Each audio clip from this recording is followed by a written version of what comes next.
Assalamualaikum. Berjumpa lagi di channel KP Fanami. Tentunya di kali ini kita ada dua narasumber, yaitu Pak Iwan, owner dari KP Fanami, dan Mas Andi, salah satu pembudidaya dari udang Fanami. Nah, Pak Iwan, kayaknya hari ini ada rame-rame nih. Ini ada aktivitas apa nih, Pak? Panen atau apa nih, Pak? Panen paksa, Mas. Panen paksa nih. Iya. Kalau paksa berarti ada faktor-faktor yang memaksa untuk panen dipercepat ya, Pak? Betul. Wah, Jadi artinya panen tidak sesuai dengan rencana. Jadi kalau siklus pada normalnya normal untuk budidaya sekarang ini ya di bulan Desember, awal Januari, akhir Desember sampai awal Januari, Mas. Normalnya ya, Pak ya. ini panen terpaksa karena di luar jadwal rencana. Oke. Nah, mungkin bisa dijelaskan, Pak, faktor-faktor apa yang ya tadi apa menjadikan ini terpaksa dipanen lebih cepat ya, Pak? Atau mungkin Mas Andi ya untuk bisa menjelaskan lebih teknisnya. Ini kenapa nih yang bikin harus terpaksa kita panen? Ya. Jadi kalau kita amati kemarin itu mungkin dari faktor alam kemarau ini yang memiliki intensitas cahaya yang tinggi, kemudian suhu yang tinggi, akhirnya menyebabkan terjadi blooming plankton dari BBA.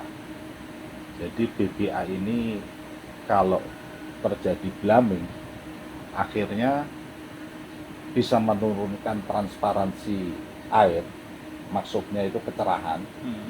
Jadi biasanya itu berwarna hijau pekat, hijau pekat ya. Nah, itu menyebabkan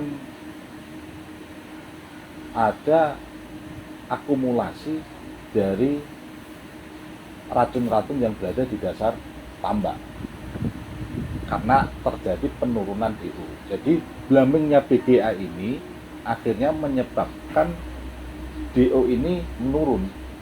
Akhirnya proses kimiawi ini tidak berjalan secara normal. Akhirnya terjadi akumulasi racun-racun seperti nitrit, kemudian amonia, kemudian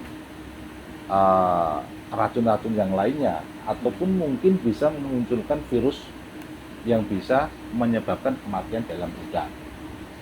Tapi kalau kita cermati dari siklus-siklus yang kemarin, racun ataupun virus itu pemicunya tetap sampah dari sisa-sisa pakan, kemudian bangkai plankton, kemudian kotoran dari udang. Nah, dari kemarin itu kita akui untuk penanganan dari BGA ini kita kurang cepat untuk melakukan pengenceran air. Artinya tindakan kita sirkulasi ini mungkin kurang banyak. Jadi BGA ini terjadi blooming, kemudian ada dropping. Karena siklus plankton pun ini ada umurnya. Kemudian dari dropping itu akhirnya menimbulkan sampah plankton yang berlebihan. Ditambah lagi dengan pengelolaan pakan yang berlebihan juga, karena bertambahnya umur dari udang ini pakannya selalu meningkat. Kemarin kita mungkin kurang cepat untuk melakukan sirkulasi air ataupun pembuangan sampah dari air tambak. Jadi sampah yang dalam tambak itu ada yang larut ke dalam dasar, ada juga yang terlarut dalam air.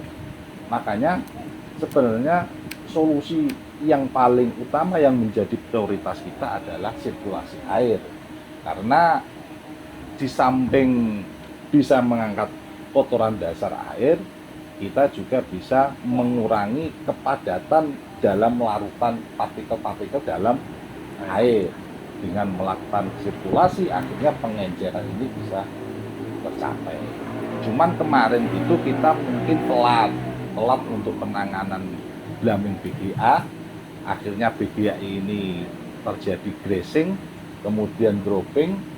Nah, ini menimbulkan akumulasi dari racun-racun itu tadi. Akhirnya terjadi kematian dalam udang karena disebabkan racun tadi. Gitu.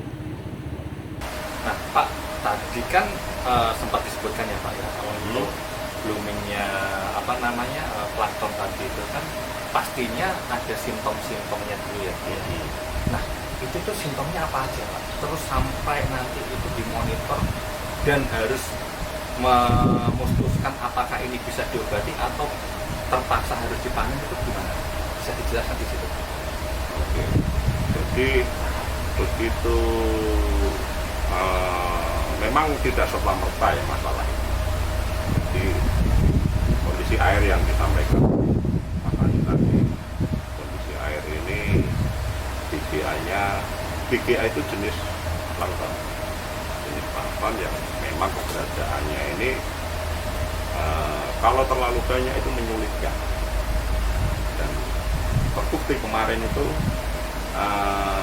ya kita akui, kami akui telat untuk mentreatment BGA ini. Bloomingnya sendiri tuh ada itunya Pak, ada tanda-tandanya ya? Ada warna berubah tadi. Jadi monitoring itu kan kita lakukan setiap hari ya. Jadi saya di terakhir ya, ini sebelum ini di DOC 55 itu kandungan BGA-nya tinggi, cuma air masih bagus gitu ya. Nah, setelah itu 56 di DOC 56 sore itu sudah mulai berubah, dan di situ sudah anak kolam menemukan kematian 30 ekor. Akhirnya intensitas sirkulasi penambahan probiotik kita tambah ya toh, sambil menunggu perkembangan ini. Nah, berarti hari kedua itu kematian nambah, sedangkan treatment kita sudah mulai tingkatkan ya toh. Itu menjadi sehari itu ada kematian udang itu 35 kilo dalam satu hari. Nah, kalau hitungan tebar, nah kita korelasikan ya. Kalau hitungan tebar, kalau 300.000 ekor itu kan sedikit 3 kilo. Kalau kita asumsikan itu ada udang di kolam itu 2 ton. Nah, akhirnya kita juga memutuskan untuk mencoba menambah waktu observasi sehari di DOC 57 kan gitu, 57. Ternyata tidak berpengaruh secara signifikan, karena di situ kematian nambah. Jadi di DOC 57 kalau tadi di 56 hari itu 35 kilo, di 57 hari, umur 57 hari itu nambah jadi 60 kilo. Nah, dan sudah nampak melayang. Nah, itu yang tadi disebut udang pink. Nah, itu harganya memang 60% dari harga udang normal sehat. Nah, akhirnya hari ini 58 hari kita panen. Berarti bisa dikatakan 3 hari itu udah observasi termasuk treatment tadi ya Pak? Iya. Dan ternyata sampai hari ketiga itu tidak mengalami perubahan, jadi diputuskan untuk dipanen cepat, gitu ya? Cepat. Nah, oke Mas. Nah, itu kan dalam 3 hari kita sudah oke, kita panen. Nah, itu kan harus nyari tengkulak atau pembelinya tuh Pak. Nah, itu gimana Pak? Apakah nyarinya kan otomatis juga mendadak Pak. Nah, itu penentuannya gimana Pak? Ya penentuannya ya serba cepat Mas, siapa yang siap, karena kita sudah punya list udang spesialis udang kecil, spesialis udang besar, suppliernya siapa, ini kita sudah punya list. Dan karena kondisi emergensi ya kita pilih yang lokal, cepat gitu kan. Nah itu kemarin pilihannya antara Pak Karmono sama Pak Ngaron, itu sama-sama dari bukan Ting Kaliori sama Batangan Pati ya, tapi dekat. Dan seperti biasa, jadi kita tawarkan dan yang tertinggi harganya kita ambil gitu. Nah. Oke, berarti itu ya Pak ya, apa namanya, secara faktornya itu terjadi blaming apa namanya plankton PGA sehingga somehow membuat keracunan gitu ya Pak. Nah, kalau masalah budidaya itu kan kita nggak terlepas dari untung rugi nih Pak Iwan, Mas Andi ini. Itu kalau panen di umur 57 ini hitungannya gimana? Masih untung atau rugi? Nah, ini yang manajemen produksinya Mas Andi ini yang bisa dibantu Mas Andi ini, hitung-hitungannya gimana? Ya. Jadi dari umur 57 ini kemarin kita lihat untuk jumlah pakannya itu 2 ton 9 pintal 35. Kemudian kita lihat listrik yang tiap bulan asumsinya itu 20 juta. Kemudian untuk probiotik, kemudian untuk pekerjaan penyiapan lahan dan mulsa dan patek dan pekerjaan tenaga kerjanya, kita hitung kira-kira itu sekitar 110 sampai 120 juta untuk di umur 57. Kemudian kita hitung ini, kita perkirakan udang naik sekitar 2 ton. Ini bisa lebih, bisa kurang karena agak susah menghitung karena ada kematian Di awal tadi. di awal tadi Dan di hari 2-3 pas, hari kemarin ya. gitu. Kemudian kita coba lihat ini tadi ada sekitar berapa ya, hampir 30-40% lah, 30% ada udang yang pink. Ini juga nanti mempengaruhi harga ya. Kalau normal tadi kita lihat dari list harganya itu di ses 133 itu 46 juta 46.200 sekian itu untuk per kilonya. Kalau kita tadi perkiraan 2 ton dengan udang yang bermasalah tadi, yang BS tadi, yang pink itu, ya kita perkirakan kita dapat sekitar 60-70 juta lah untuk ini. Jadi ya kira-kira kita rugi sekitar 40-50 juta. Jadi 70, 120 ya 40-50 juta. Kita rugi untuk siklus ini di peta ini. itu dari sisi modalnya. Di modalnya, biaya produksinya, belum ditambah lagi biaya sewa juga belum, karena ini tambak sewa gitu. Jadi belum lagi tambak sewa, kita belum hitung. Ya untuk siklus ini kita rugi seperti itu. Oke Mas Andi, terima kasih nih penjelasan teknisnya tadi. Nah, selain itu ya Pak ya, dalam budidaya ini nih Pak, itu kan padahal ya Pak ya, kita udah tahu penyebabnya, udah tahu antisipasinya, ternyata kita juga ada case yang kita harus panen ya Pak ya, panen dipercepat. Nah, selain itu Pak, selain blamingnya plankton PGA, kira-kira ada lagi nggak Pak ya yang menyebabkan, yang memaksa para pembudidaya ini panen dipercepat Pak, atau menyebabkan gagal panen? Iya. Sebelumnya saya sampaikan ya, jadi mengutip dari senior-senior kita, bahwasanya ahli udang itu ada dua. Jadi yang pertama itu belum lahir, kemudian yang kedua itu sudah mati. Ahli udang itu ada dua itu. Wah, kayaknya mantap nih Iya, istilahnya. iya. Jadi memang kita semua di sini belajar. Kita sudah melakukan antisipasi, kemudian kita sudah melakukan analisa, evaluasi setiap siklus gitu. Tapi memang seninya di sini. Gitu.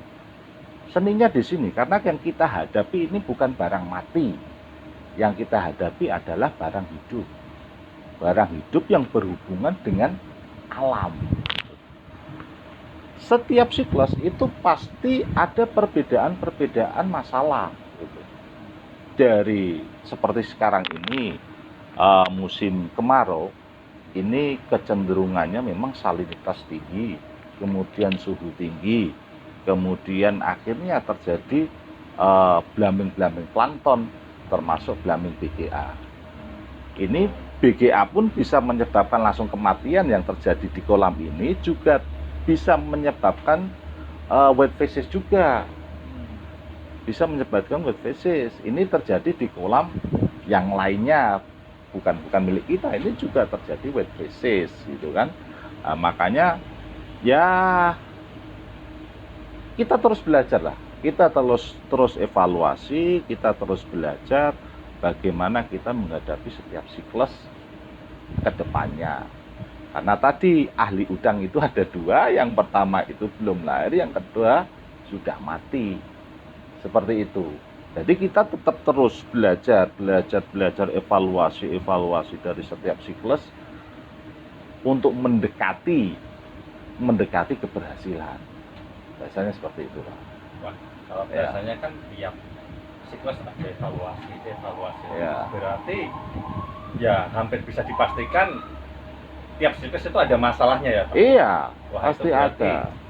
nggak gampang gitu Nggak ya, Pak? gampang. Namanya kalau dilihat dari modalnya yang besar, Ya. resiko-resikonya yang memaksa para pembudidaya untuk selalu update Iya. pengetahuan gitu ya, Pak ya. Ya. Itu sampai saat ini ya Pak ya, Mas, dari Pak Iwan atau Mas Andi itu dari mulai budidaya sampai sekarang yang paling Ya. susah atau yang paling menantang lah Pak ya. Iya. Itu apa Mas? Bisa di-share juga nggak? Jadi lawan terbesar itu adalah diri kita sendiri. Gitu. Ya. Jadi nafsu kita untuk cepat udang ini cepat besar, kemudian menghasilkan perpeta ini hasil yang banyak melimpah, itu kadang kita ini tidak konsisten terhadap SOP yang kita pegang gitu. Akhirnya apa ya, termasuk pengelolaan pakan, karena kita mempunyai ambisi untuk udang ini cepat besar, akhirnya kita juga kurang perhatikan pakan yang kita masukkan di dalam petaan tanpa mempertimbangkan kualitas air. Itu yang pertama. Yang kedua itu dari faktor diri kita, nafsu kita kan. Kemudian faktor alam. Faktor alam dengan kondisi cuaca yang seperti ini. Kita dituntut konsentrasi terhadap perubahan alam-alam cuaca. Ini lawan kita diri kita sendiri sebenarnya. Apa kita mampu menahan ambisi kita, atau kita tetap konsisten terhadap SOP hasil dari evaluasi siklus yang di belakangnya. Seperti itu. Berarti dari SOP-nya sendiri pun mahal itu ya Pak? Iya, SOP itu terbentuk dari evaluasi dari tahun 2011. Kita mulai tambah itu 2011, itu terjadi permasalahan dari dropping air, kemudian wet faces, kemudian masalah banyak lah. Nah, ini kita coba untuk setiap evaluasi kita masukkan dalam SOP, kemudian terbentuklah SOP. Tapi kembali lagi, ini pun tidak serta-merta Bisa jadi patokan. menjadikan jaminan ini berhasil 100%. Tapi paling tidak kita ada tadi bahasanya mendekati lah 80%. Kita bisa mengatakan budidaya ini berhasil dengan melakukan konsistensi terhadap evaluasi dari siklus-siklus yang sudah berlalu. Itu. Sandi. Nah, tentunya untuk yang kejadian ini juga itu ya Pak ya, jadi lesson learned ke depannya ya. Ya, Nah, untuk case ini Pak, kejadian ini kira-kira mempengaruhi juga untuk strategi ke depannya enggak? Katakanlah tadi kan otomatis sudah rugi, itu baru kalkulasi 57 itu ya Pak ya. Ya. Belum lagi kita tambahkan potensi keuntungan tadi yang ya mungkin kalau ditambah pasti lebih ruginya lebih banyak ya Pak. ya. Nah, kira-kira nih Pak, kedepannya apakah nanti akan mempengaruhi mungkin dikurangi lagi petanya birokrasi atau gimana Pak? Jadi dari didikan orang-orang tua kita, jadi ini adalah tantangan gitu kan. Oh, Ini adalah tantangan yang harus kita hadapi. Jadi kalau kita menyerah, itu sekitar 2014 kita sudah menyerah. Karena saat itu kita belum menemukan untuk solusi wet phases. Tapi dengan kita konsisten, kemudian kita melakukan evaluasi, kemudian akhirnya sampai saat ini kita bisa bertahan untuk terus menjadi pembudidaya udang. Jadi saya kira ini adalah tantangan, bukan suatu hambatan untuk kita tidak melangkah atau bahkan berhenti, tidak. Tapi ini adalah tantangan ataupun pembelajaran bagi kita untuk selalu evaluasi dan belajar untuk kedepannya nanti. Seperti itu. tentunya dengan mempertaruhkan tadi ya Pak ya, modal yang nggak Iya. sedikit ya, Pak ya. Jadi kita paham sekali resiko dari budidaya udang ini. Jadi budidaya udang ini memerlukan kos yang mahal. Memang kita akui itu untuk pakan dan listriknya itu sangat mahal. Karena gimana ya? Tapi bagaimanapun ini sudah jalan yang kita lalui gitu. Jalan yang harus kita lalui. Bagaimanapun ini harus kita lanjutkan gitu. Berarti ya kan kadang kita lupa nih Pak. Jadi kita ngelihatnya kan success story aja ya. Iya. Jadi budidaya udang faname ini kalau orang dengar ya budidaya ini, oh berarti hasilnya luar biasa gitu ya Pak. Ya. Ternyata di balik itu pun untuk mencapai keberhasilan itu kita juga ya tadi ya lesson learned dari masing-masing siklus, Ya. kegagalan yang terjadi gitu ya Pak ya. Itu yang mungkin perlu di highlight ya Pak Ya. Untuk menyusun SOP itu minimal nantinya akan dijadikan patokan untuk mendekati lah ya Pak. Ya, mendekati. Itu pun mendekati Pak, Mendekati ya. ya. Ya. Karena tadi kembali lagi kita harus sadar diri, kita ini manusia yang hanya mampu untuk belajar dan belajar, tapi untuk wilayah keberhasilan itu sendiri itu adalah Tuhan yang mewujudkan gitu kan. Kita hanya berusaha dan belajar untuk bagaimana kita bisa mengelola dengan baik dalam budidaya udang ini. Jadi yang perlu diketahui untuk pembudidaya lain itu kan, jadi kita harus melihat budidaya udang ini secara keseluruhan, bahwasanya keberhasilan dan kegagalan itu pun ada.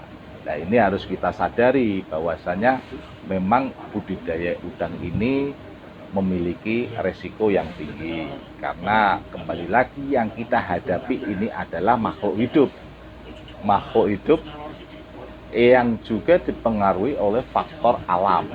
Faktor alam ini pun berubah-ubah karena musim kita pun berubah-ubah gitu kan.